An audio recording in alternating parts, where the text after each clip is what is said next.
Well, joining us once again here on Primetime Local News is MLA for Lloydminster, Colleen Young. Colleen, first off, thank you very much for joining us today. You're welcome. Good morning to you as well. It was recently announced that the deficit is now going to sit at $2.1 billion compared to what they originally projected as 2.4 back in June. How is it the Saskatchewan government was able to get this number? Well, it has been projected to be somewhat lower than our initial 2.5 billion in this first quarter, and that is due to some resource revenue that we have seen improve as our economy improves, but also due to the reduction in expenses in some of our government business enterprises. One of the things that Finance Minister Donna Harpower says was that there will be a decreased deficit over the next 5 years and, of course, a plan to get the economy back on track in 2024. So what are some of the things that need to happen between now and in 5 years from now to get the economy back to where it was? Well, our renewable resources, we're hoping will, rebound greater, and we are seeing some improvement in there, as well as our global markets. I think that's a key here to much of what will help our economy improve. This pandemic has shut much of that down, whether it's in our agriculture sector or in our oil and gas sector, or some of those other global markets that we have. As those open up more and as we see improvements there, I think that we will see a greater rebound in our fiscal stability.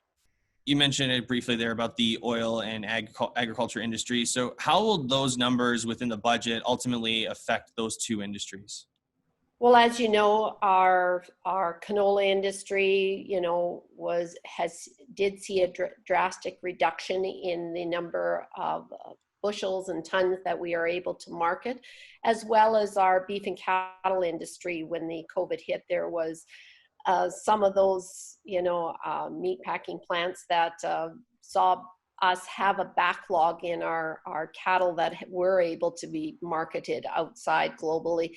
So I think as those improve, those markets improve, and we are able to catch up and do a better job there, that we will see some revenue sources come back. And, as hopefully the weather holds and farmers are able to get their crops off this year, I think that those markets will open up more and we'll be able to see some improvement in our agriculture revenues.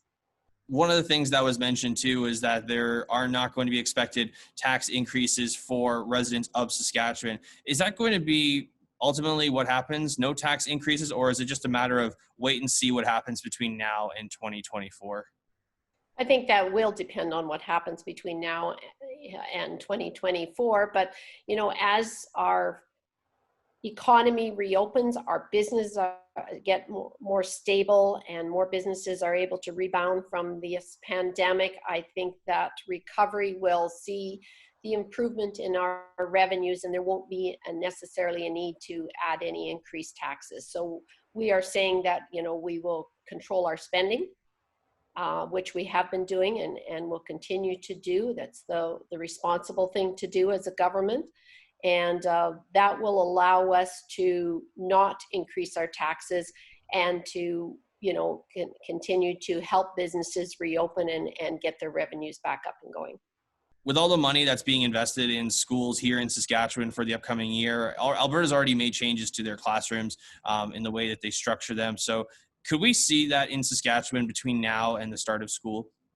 I think that the government put a plan in place during this pandemic for the restart of the school year, a safe school plan, but the autonomy lies still with our school boards, and we gave them the autonomy to make decisions around how they wanted to safely open their schools in this province. And I think that will continue to be the case. And if that means restructuring their classrooms, reducing the cohort sizes, that was left up to school divisions to make those decisions. And I think that's where we want to leave it. Well, Colleen, I really appreciate your time. Thank you very much for joining us today. You're welcome, Connor. It was great to see you. And we look forward in this province to a stable and responsible fiscal recovery to our our economy.